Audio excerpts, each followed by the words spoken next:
Assalamualaikum warahmatullahi wabarakatuh. Bismillah walhamdulillah wa qad kafa. Assalatu wassalamu ala sayyidil mustafa wa ala alihi wa ashabihi wa man kana bi atharihim muqtafa, amma ba'd.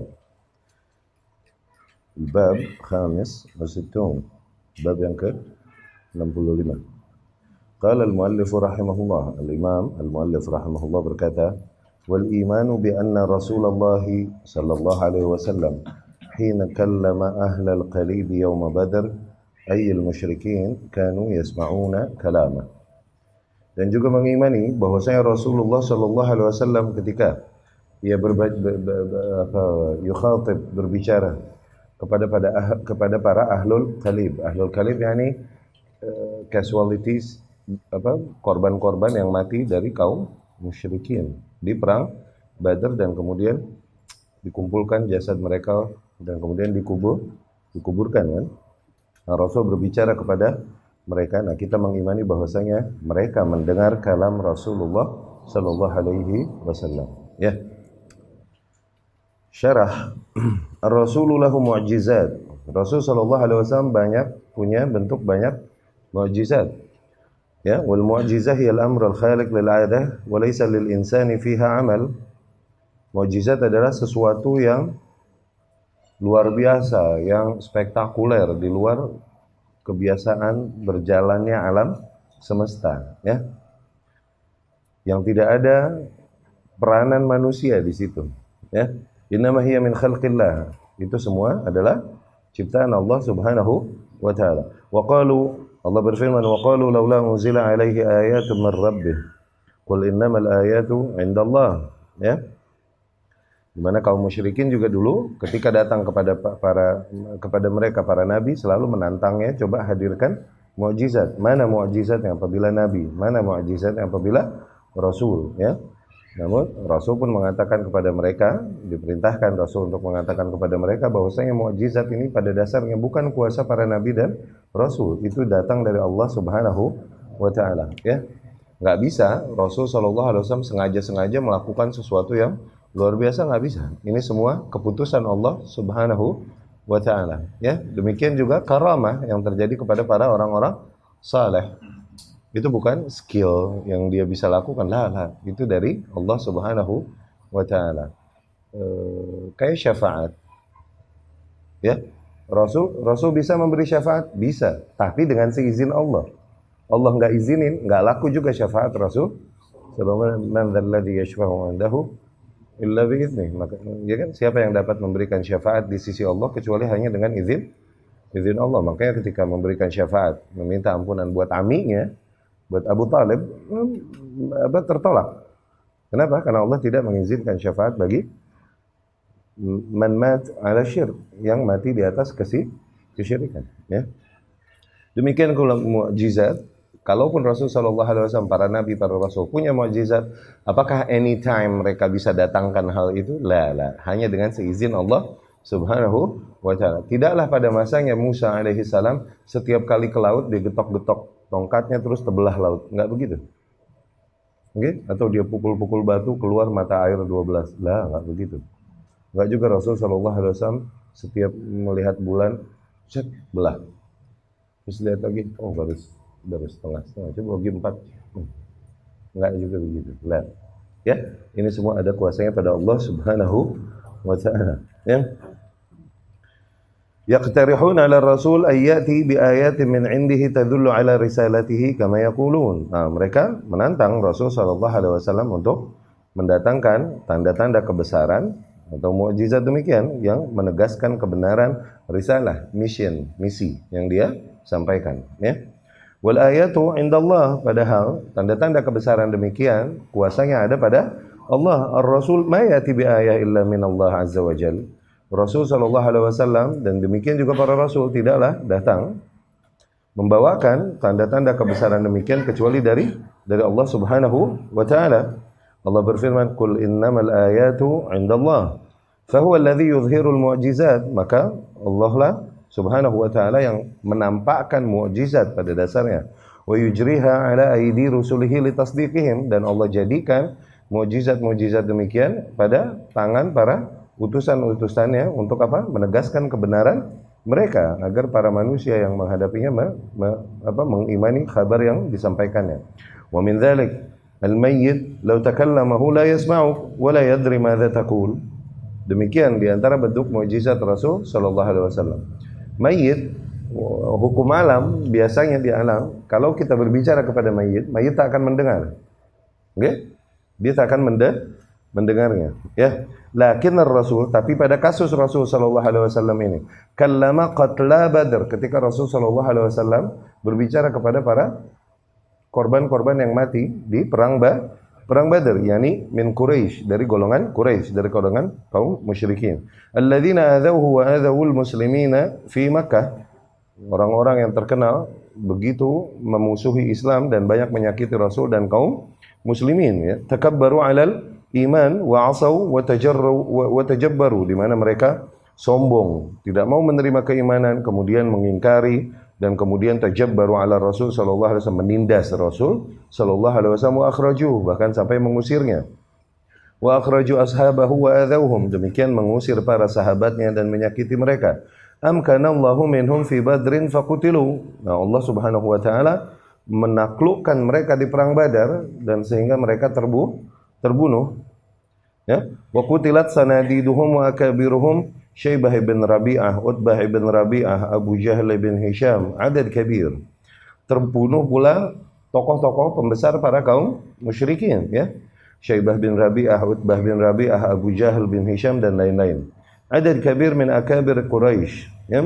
Jumlah yang banyak dari para pembesar Quraisy kutilu, terbunuh fi Badr, di perang Badar.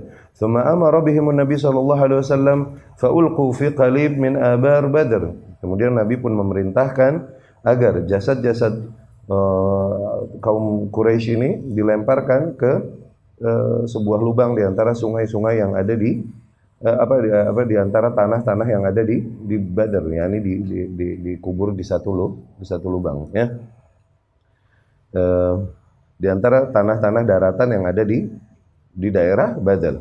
Wa waqafa alaihim Nabi sallallahu alaihi wasallam wa khatabahum. Nabi pun sallallahu alaihi wasallam berdiri menghadap jasad mereka dan berkata kepada mereka, ya fulan ibn fulan, ya Abu Jahal bin Hisham, ya Utbah, ya Syaibah, ya Umayyah. Tuh. Nabi berkata kepada jasad-jasad yang tersebut, ya. Ya Abu Jahal, ya Utbah, ya Syaibah, ya Umayyah. Khatabahum wahidan. Nabi berkata kepada mereka satu persatu, hal wajadtum ma wa'ada rabbukum haqqan? Apakah kalian temukan apa yang dijanjikan oleh Rabb kalian benar? Fa inni wajadtu ma wa'ada rabbi haqqan, karena sesungguhnya aku telah menemukan, membuktikan bahwa apa yang dijanjikan oleh Tuhanku sungguh benar, ya. Qala lahu Umar pun berkata radhiyallahu anhu, Ibnu Al-Khattab, kepada Rasul sallallahu alaihi wasallam, ya Rasulullah, kaifa tukallimuhum wa qad jayyafu wa hum la yasma'un? Ya Rasulullah, kok bisa kau berbicara kepada mereka sementara jasadnya sudah membeku, ini udah kaku, ya, dan mereka tak mendengar.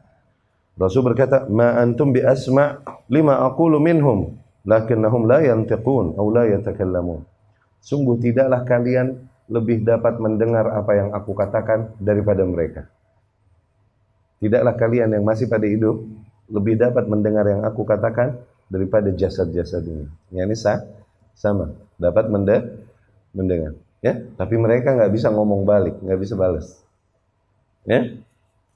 Hadhihi mu'jizah min mu'jizatir Rasul sallallahu alaihi wasallam ajraha Allahu ala yadi.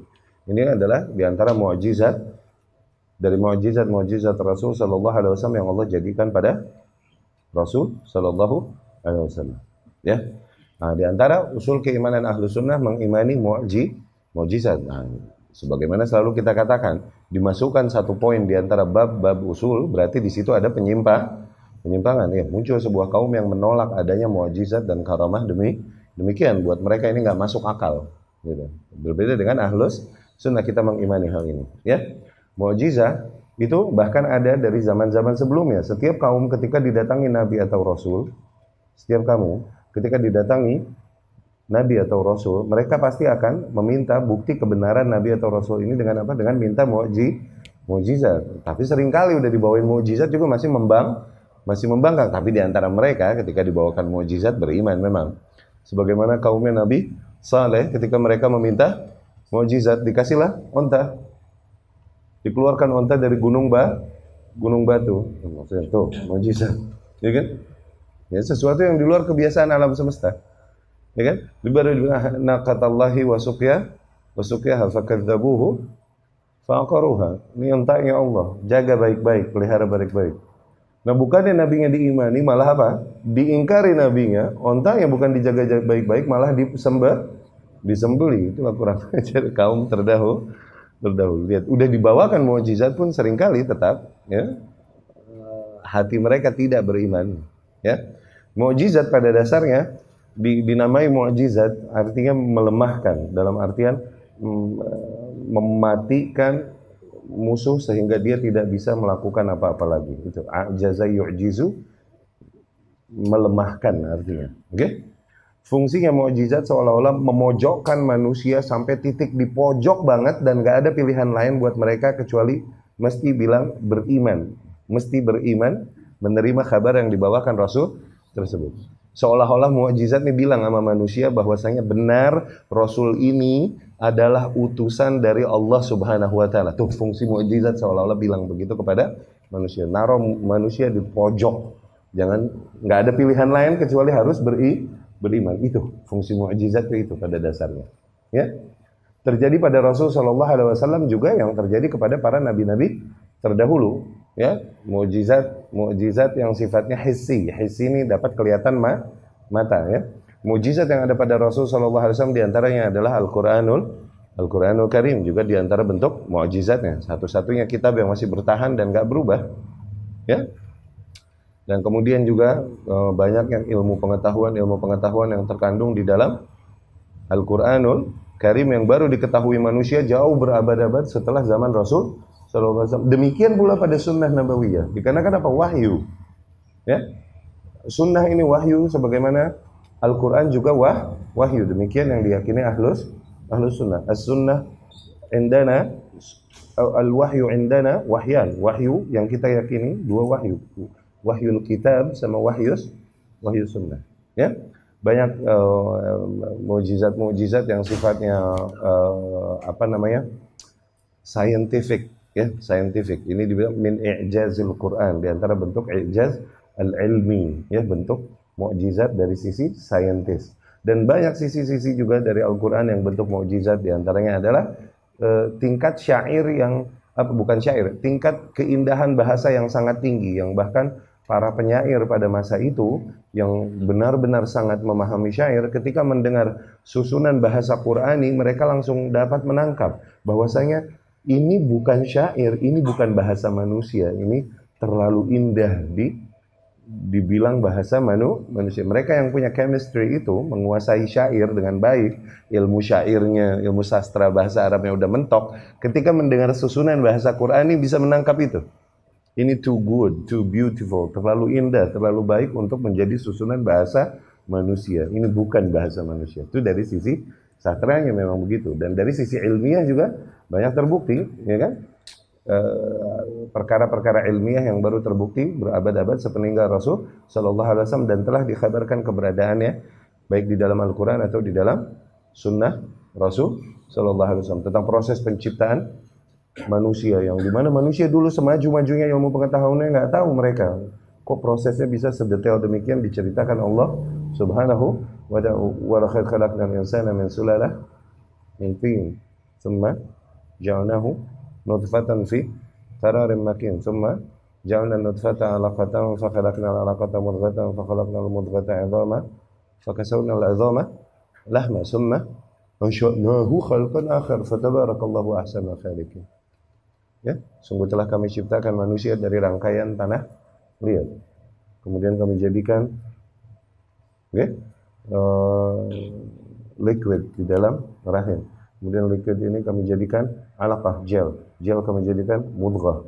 Mudghah ini segumpal daging, ya. Kemudian mudghah kami jadikan tulang kami bungkus dengan daging. Nah, ini diceritakan oleh Allah Subhanahu wa ta'ala proses penciptaan manusia yang dulu pengetahuan manusia belum sampai situ. Itu salah satu sisi mukjizat Al-Qur'an, ya. Tapi apakah Rasul punya mukjizat hissiyah yang kelihatan mata sebagaimana para rasul-rasul terdahulu, Musa alaihi salam yang belah laut, yang merubah tongkatnya menjadi ular dan lain-lain, yang kemudian juga Isa alaihi salam dengan healing touch, sentuhan yang menyembuhkannya, ya kan? Ya, inni akhluqu lakum minat tin ka hayati tayri fa anfukhu fihi fayakunu tayran bi idznillah. Nih, aku ciptakan bagi kalian bentuk burung dari tin, dari clay. Apa? Clay? Tanah liat, dari tanah liat. Semua anfukh fihi. Kemudian aku tiup. Fayakunu tayran bi idznillah. Terbang beneran jadi burung dengan izin Allah. Nih, mukjizat hissi, kelihatan mata.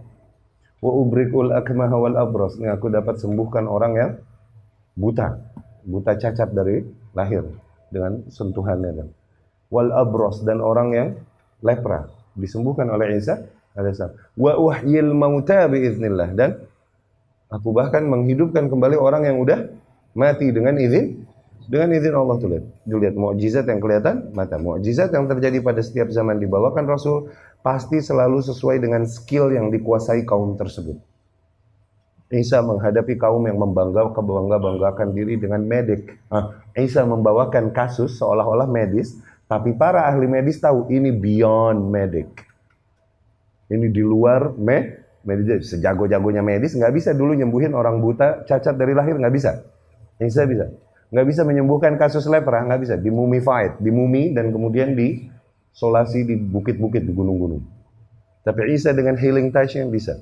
Sejago-jagonya medis bisa nggak hidupin lagi orang mati? Isa bisa. Nah, mereka yang tahu itu tahu bahwasanya wallah ini bukan medis, ini sesuatu di beyond, di atas medik, ya kan? Sehingga akhirnya mereka tersudutkan, nggak ada pilihan lain kecuali harus bilang amantu bi Isa alaihi salam, amantu billah. Aku beriman kepada Allah, kepada Isa alaihi salam. Demikian Musa menghadapi kaum magicians, para sahara, para penyihir. Ya kan, yang ilmu sihirnya udah mentok. Oke? Okay? Musa alaihissalam menghadapi para sahara, para penyihir. Dan datanglah Musa dengan mukjizatnya yang akhirnya mematahkan ilmu para penyihir ini, dan mereka sampai tahu bahwasanya ini sesuatu di luar sihir. Oke? Okay? Ini sesuatu yang lebih kuasa. Benar sungguh kabar yang dibawakan Musa alaihissalam. Demikian Dawud alaihissalam. Ya kan, dengan mukjizatnya dia punya suara yang begitu merdu sehingga ketika beliau alaihissalam syara' fi qira'at Zabur, membaca kitab Zabur, maka semua makhluk duduk menghampirinya, ngedengerin. Hatal wuhush, sampai hewan-hewan buas itu duduk menghampirinya dan mendengarkan apa yang dibacakan oleh Dawud alaihissalam dari kitab Zabur. Ya. Nah, Rasul SAW punya nggak mukjizat hissinya? Punya juga, mengalami juga. Seorang Arabi di riwayat Ibnu Umar radhiyallahu anhu, seorang Arabi menghampiri, Arabi ini Badui, ya, yang dengan tabiatnya yang polos dan nggak terlalu berbasa-basi sebagaimana orang kota, oke? Nah, mendatangi Muhammad SAW dan berkata, anta Nabi, benar kau Nabi? Mursalun ant, katanya kau diutus beneran? Rasul pun dengan na'am, iya. Begitu. Wa ma ayatu irsalik? Mukjizatnya apa coba? Gitu. Badui mau dikata apa? Akhirnya Rasul bilang, "Atara hadhihi an-nakhlah? Apakah kau melihat tuh pohon korma muda di sono?" Iya. Bagaimana menurutmu kalau lau da'ut, aku panggil pohon korma itu dan dia menghampiriku dan dia bersaksi bahwa aku nabi? Awa kunta musaddiqi? Apa kau akan beriman padaku? Kata ni Badui, awas tadi, emang kau bisa? Waduh, bisa, kata Rasul. Akhirnya Rasul pun SAW memanggil korma tersebut, kemudian pohon korma tersebut pun membelah bumi. Tashukkul arda syaqqa, tahuddul arda khadda. Membelah bumi, berjalan menghampiri Rasulullah sallallahu alaihi wasallam dan bersalam kepada Rasul sallallahu alaihi wasallam. Dan Rasul bertanya, "Man ana?" Anta Rasulullah. Dan kemudian Rasul memerintahkannya kembalilah pohon korma itu ke tempat awalnya. Ini bukan Harry Potter bro, bukan. Beneran. Nah, Badui itu pun kembali kepada kaumnya dan berkata kepada kaumnya, "Ji'tukum min indi asharin nas." Barusan aku bertemu dengan orang yang jago sihir luar biasa. Kemudian insyiqaq al-qamar, dibelahnya bulan oleh Rasul sallallahu alaihi wasallam. Kemudian keluarnya susu dari sela-sela antara kuku dan jarinya. Kemudian makanan yang didoakan ya, membawakan keberkahan. Makanan yang sangat sedikit di kasus Jabir bin Abdullah bin Al-Haram radhiyallahu anhu sampai bisa memberi makan kaum yang begitu banyak dan dalam kondisi sangat kelaparan dan tidak berkurang sedikit pun kamiyah, kuantiti dari makanan tersebut. Ya, ini pun terjadi pada Rasulullah sallallahu alaihi wasallam. Ala kulli hal kita mengimani mukjizat. Sebagaimana juga mengimani karamah, tapi kita menempatkannya pada tempatnya. Awas, mukjizat dan karamah kita tempatkan pada tempatnya. Ini kuasa Allah. Okay? Nah, ketika bagi hamba-hambanya yang diridhoinya, yang dikehendakinya. Nah, bagaimana melihatnya? Ustaz, katanya si fulan punya karamah, masya Allah luar biasa, dia bisa jalan di rawa Cipondoh, Ngambang dan lain-lain. Dia kalau mancing, Ustaz, ke laut nggak usah sewa perahu, dia di jalan ini itu. Misal mendengar kabar-kabar demikian tentang seseorang, bagaimana kita melihatnya, benar apa enggak itu karamah? Ini karamah atau sihir? Oke? Lihat nih person, akidahnya di atas akidah sunnah nggak? Tauhidnya beres nggak? Itibanya beres nggak? Kalaupun dia bisa membawakan magic di depan matamu, tapi dia di atas sunnah nggak? Kalau dia tidak di atas sunnah, amalan-amalan dan prakteknya juga banyaknya bid'ah, udah ingkari dari awal, itu sihir. Demikian pula ruqyah. Ruqyah ada nggak? Sebagaimana karamah ada, ruqyah ada. Ruqyah ada. Apa setiap orang kita benarin meruqyah? Apalagi sampai masuk TV, ngeliat orang kelenger ini itu. Ustadz, aduh hampir gue sebut. Iya kan? Ada harim masuk TV kelenger, wah didoain. Kalau dia di atas sunnah, dia akan menyembunyikan dirinya dari wasilah-wasilah ria ini. Ngapain dia ngiklanin dirinya? Kita lihat dia di atas sunnah nggak? Tauhidnya gimana konsepnya? Itibanya gimana? Kalau kita nggak tahu dia begitu, jangan dulu percaya, salah nanti.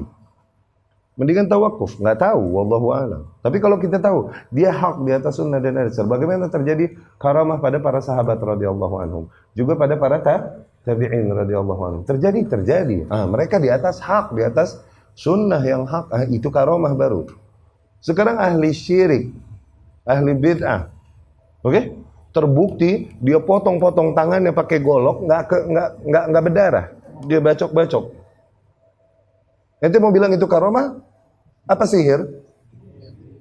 Sihir, pinjam goloknya, ente baca bismillah, baca qul huwallahu ahad, ente bacokin coba. Awas, jangan mentang-mentang iya kan muslim mengimani mukjizat, mengimani karamah, terus akhirnya sesampah-sampahnya penipuan ente bilang karamah. Jangan, awas. Sebagaimana kita mengimani gaib, oke? Ketika kita mengingkari seseorang yang dengan keyakinan yang rada klinik dan lain-lain, nggak boleh ente mengimani yang kayak gitu, nggak ada itu yang kayak gitu. Ya? Kita kan orang Islam harus beriman sama yang gaib. Lah, benar beriman sama yang gaib, tapi haruskah kita meyakini bahwa tuh jembatan ada penunggunya? Sebagaimana itu setan udah, jangan. Awas, batasannya mana? Kita nggak juga liberal, Mu'tazilah yang akhirnya tidak mengimani perkara-perkara demikian. Tapi nggak juga bablas kayak kaum musyrikin yang akhirnya meyakini adanya kekuatan-kekuatan pada makhluk-makhluk tertentu, mukjizat, karamah, apa tahu. Nggak juga begitu bahlul. Awas, kita di tengah ahlus, kita meyakini adanya mukjizat, iya. Kita meyakini adanya karamah, iya. Buat hamba-hamba yang Allah ridhoi, dan tidak akan Allah ridhoi kecuali dia di atas tauhid yang hak, di atas manhaj yang hak. Oke lah. Ya kan? Nah, di antara mukjizat yang terjadi pada Rasul sallallahu alaihi wasallam adalah ini. Rasul sallallahu alaihi wasallam yukallim ahla Badr. Karena umumnya manusia itu kalau udah meninggal diomongin enggak dengar. Tapi dibuat Rasul sallallahu alaihi wasallam berbicara kepada mereka dan mereka mendengarnya, oke? Kepada para tokoh-tokoh yang banyak menyakiti Rasul sallallahu alaihi wasallam, Utbah bin Rabi'ah dan lain-lain ini, orang-orang yang ketika Rasul sallallahu alaihi wasallam salat di hadapan Ka'bah, dicekiknya Rasul sallallahu alaihi wasallam sehingga megap-megap nggak nafas yang seketika Rasul sallallahu alaihi wasallam sujud di Ka'bah dilemparinya dengan bangkai-bangkai jeroan hewan sesembelihan dan lain-lain dilemparinya sehingga Rasul tak bisa lagi berdiri. Tidaklah dapat berani menolongnya kecuali Abu Bakar dan putrinya Fatimah radhiyallahu anha. Ibnu Mas'ud cerita, Rasul sallallahu alaihi wasallam ketika sujud dilempari bangkai-bangkai jeroan hewan ini, okay? Dilempari kepada kepala Rasul sallallahu alaihi wasallam sehingga dia tak bisa mengangkatnya dari sujud. Abdullah bin Mas'ud melihat itu dan tak bisa melakukan apa-apa. Akhirnya kita berkata Fatimah radhiyallahu anha yang lari dan kemudian membersihkan itu dari kepala ayahnya dan kemudian mengangkat ayahnya. Baru Rasul sallallahu alaihi wasallam mengangkat tangan dan kemudian mendoakan kematian bagi tokoh-tokoh tersebut yang beneran mati di Badr. Itu. Jadi beberapa saat Rasul sallallahu alaihi wasallam sedang sholat kemudian dililit dengan kain dan kemudian dicekek dari belakang oleh Ibn Rabi'ah ini. Sehingga Rasul nggak ada yang berani menolong. Siapa? Semuanya berada dalam keadaan lemah. Yang berani maju dan kemudian mendorong Ibn Rabi'ah ini adalah siapa? Abu Bakar radhiyallahu anhu. Sambil menangis dan dia berkata kepada mereka, "Ataqtuluna ahadan ay yaqula Rabbi Allah?" Apakah kau mau membunuh seseorang hanya karena ia berkata bahwa Rabbku adalah Allah? Sambil menangis Abu Bakar mengingkari mereka. Dan orang-orang ini akhirnya beneran mati di Badr. Dan Rasul sallallahu alaihi wasallam berkata kepada mereka, menegaskan apa yang telah diancamkan atas mereka. Ya, dan ini diantara mukjizat Rasulullah sallallahu alaihi wasallam. Dimasukkan kasus ini, Khalid Badar maksudnya adalah bentuk keimanan kaum Ahlus Sunnah kepada mukjizat-mukjizat yang sahih datangnya dari Rasulullah sallallahu alaihi wasallam. Perang Badar ini perang yang pertama dialami kaum muslimin sekitar tahun 3 tahun 4 kalau nggak salah. Tahun 3 tahun 4 Hijriah ya. 2. 3 4 ini Uhud ya. Uhud itu dia. Di 2 Hijriah ya ketika awal-awal kaum muslimin baru masuk Madinah dan kemudian mereka keluar tanpa persiapan perang. Tapi mereka dihadapi sebuah kondisi singkat cerita sehingga akhirnya harus mengangkat senjata dan berperang melawan para pasukan kaum musyrikin. Ya, banyak terjadi banyak terjadi hal-hal yang luar biasa ya, mukjizat dan karamah. Sebagaimana Rasul sendiri sallallahu alaihi wasallam berteriak dan berkata, "Absyir ya Abu Bakar, kabar gembira ini wahai Abu Bakar." Jibril alaihi salam turun ikutan berperang bersama Abu Bakar. Mikail turun alaihi salam berperang bersama Ali. Israfil juga turun. Malak azim yashhad, dia ikut melihat peperangan tersebut, malaikat yang sangat besar. Israfil yang niup sangkakala kelak. Dia turun melihat peperangan sehingga banyak kejadian-kejadian yang akhirnya di luar nalar manusia sehingga seorang muslim karena jumlahnya dikit 300 non. Nggak seceng, 1000. Ya, 300 beneran tuh ini. Bukan sebagaimana yang dikatakan oleh para kafir di Hollywood. 300 beneran ini. Yang terjadi pada para kaum muslimin. Kalau kalian paham apa yang Anda maksud. Oke? Sehingga seorang muslim ketika menghampiri musyrik yang lain dan dia hendak menghantamnya, tahu-tahu nih kepala musyrik terbang sendiri. Peng, lah kok terbang?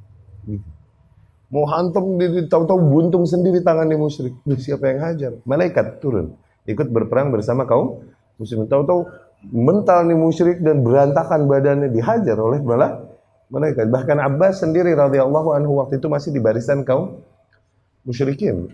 Abahnya Abdullah masih pamannya Rasul sallallahu alaihi wasallam. Masih di barisan kaum musyrikin. Seorang muslim menangkapnya, mengalahkannya, menjatuhkannya, wa asarah dan menyanderanya. Jadi sandera, tawanan perang. Ini muslim dengan bangga menyalahkan kepada Rasul sallallahu alaihi wasallam. Ya Rasulullah, hadza Abbas ammu. Nih, Abbas pamanmu ya Rasul. Asartuh, aku telah menangkapnya dan menyanderanya, menawannya. Ya salam. Kata Abbas kepada Rasul, "La ya Muhammad." Belum beriman. Masih di barisan kaum. "La ya Muhammad." Bukan ya Muhammad. Bukan dia yang nangkep ana. Wala yang bagilahu. Dan dia nggak pantas yang kayak dia bisa ngalahin gua, nggak pantas. Faman asarak ya Abbas, kata Rasul. Terus siapa yang dapat menyanderamu, menawanmu ini siapa sebenarnya? Ada seseorang begitu tampan, seorang lelaki berbaju putih dengan kuda putih, begitu tampan. Inilah arahu fi sufuf al-an. Sekarang di barisan-barisan perang kok nggak ada tuh orang, mana tadi ya? Malak, angel, malaikat, jangan malaikat yang Allah turunkan membantu barisan kaum muslimin. Bahkan ada banyak kisah-kisah ajib di Badar ini. Ada kisah yang masyhur, terkenal, tapi sanadnya bisa dikuatkan satu sama lain. Oke?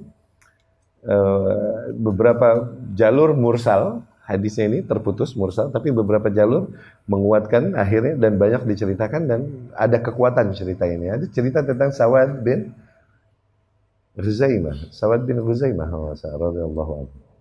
Rasulullah sallallahu alaihi wasallam, yusawwi as-sufuf, pas mau perang dia merapihkan barisan sebagaimana dia merapihkan barisan mau sholat. Rasul membawa kayu dan mengatur barisan biar Sawad ini sengaja rada maju dan membuka bajunya.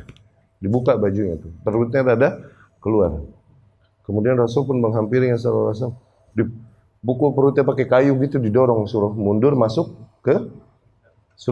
barisan ini. Maksudnya lempengin deh, perut lo offset nih, gitu. Sorry, ya begitu bahasanya. Maksudnya ya demikian tujuannya. Maksudnya mundur dikit, gitu. Pas kena kayu Rasul sallallahu alaihi wasallam langsung Sawad berkata, "Allah auja'tani ya Rasulullah. Aduh kau sungguh telah menyakitiku ya Rasul." Begitu. Dia diving, oke? Dia diving, oke? Diving.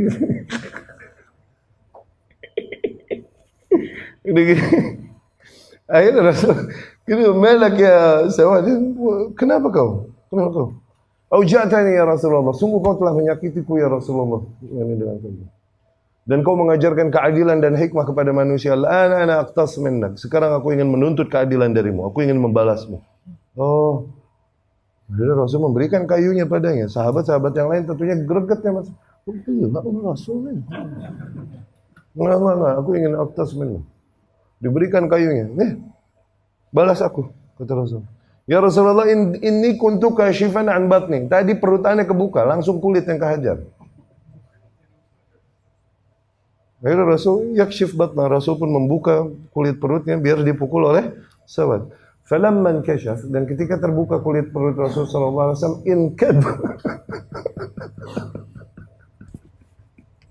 inkab. Sawad langsung menghampiri dan menempelkan mukanya ke perut Rasul sallallahu alaihi wasallam dan memeluknya. Kemudian Rasul bertanya, "Mada taf'al ya Sawad? Apa yang kau lakukan wahai Sawad? Apa yang kau lakukan wahai Sawad?" "Ya Rasulullah, alla tarah." "Ya Rasulullah, tidakkah kau lihat?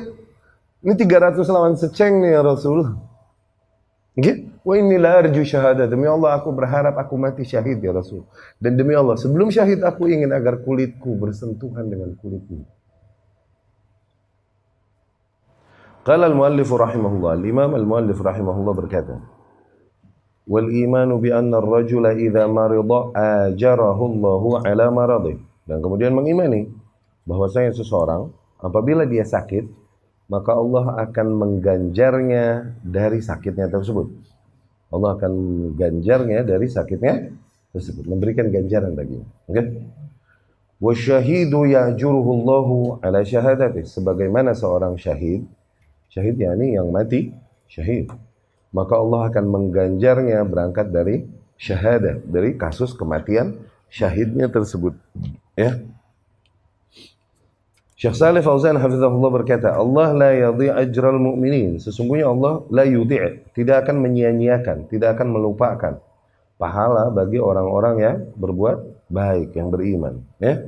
Wa yujri al-masa'ib 'alal mu'minina litamhis, dan Allah seringkali menimpakan musibah-musibah kepada kaum mukminin, tujuannya litamhis, untuk membersihkan mereka dan membersihkan barisan mereka, membersihkan diri mereka dari dosa dan membersihkan barisan mereka dari orang-orang yang berimannya hanya pengakuan lidahnya saja. Gitu. Ya. Jadi Allah menimpakan musibah untuk membersihkan. Bersihkan apa? Bisa individu dan bisa kaum. Pada individu membersihkan dia dari dosa-dosanya. Pada kaum membersihkan barisan kaum muslimin dari orang-orang yang hanya mengakui keimanan dengan lidahnya saja. Dari situ Allah timpakan fitnah, Allah timpakan ujian, musibah dan lain-lain. Aw li mudha'afat al-ajr, atau Allah timpakan musibah bisa jadi agar mendapatkan ganjaran yang berkali lipat. Faqad yujriha Allahu 'ala al-mu'minina takfiran li khataaya. Kadang Allah timpakan musibah tersebut kepada kaum mukmin takfiran li khataaya, ya, sebagai bentuk kifarat bagi dosa-dosanya, yakni penghapus. Wa tamhisan lahu minadz-dzunub, membersihkannya dari dosa-dosa. Wa qad yakunu lahu khataaya yujriha 'alaihi li raf'ihi darajatih. Dan kadang seorang hamba dia tidak terhitung banyak memiliki dosa, bahkan telah bersih dari musibah-musibah yang ditimpakan Allah padanya, tapi tetap masih juga Allah timpakan musibah. Tujuannya apa? Mengangkat derajatnya di sisi Allah Subhanahu wa taala. Dikarenakan apa? Allah telah siapkan baginya posisi yang tinggi di surga yang dia tidak akan sampai kepada posisi itu dengan pengorbanannya, dengan amalnya saja. Enggak. Ya?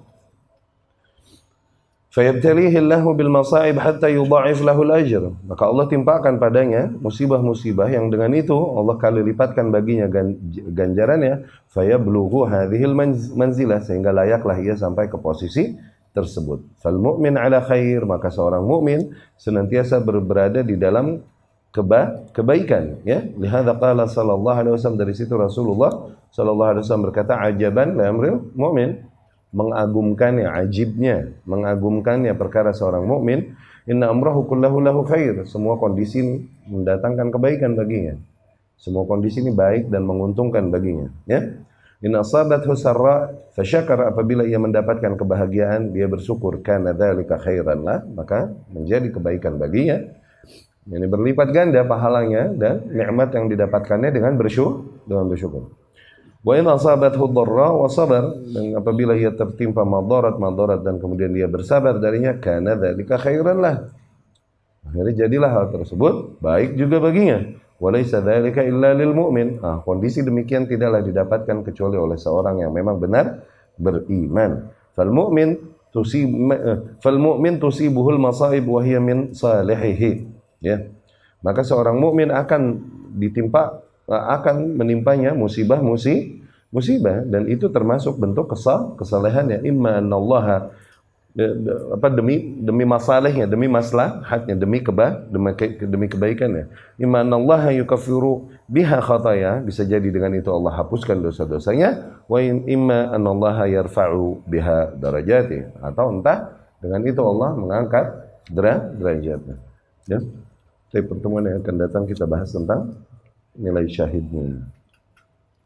Aqulu qouli hadza wa astaghfirullah li wa lakum.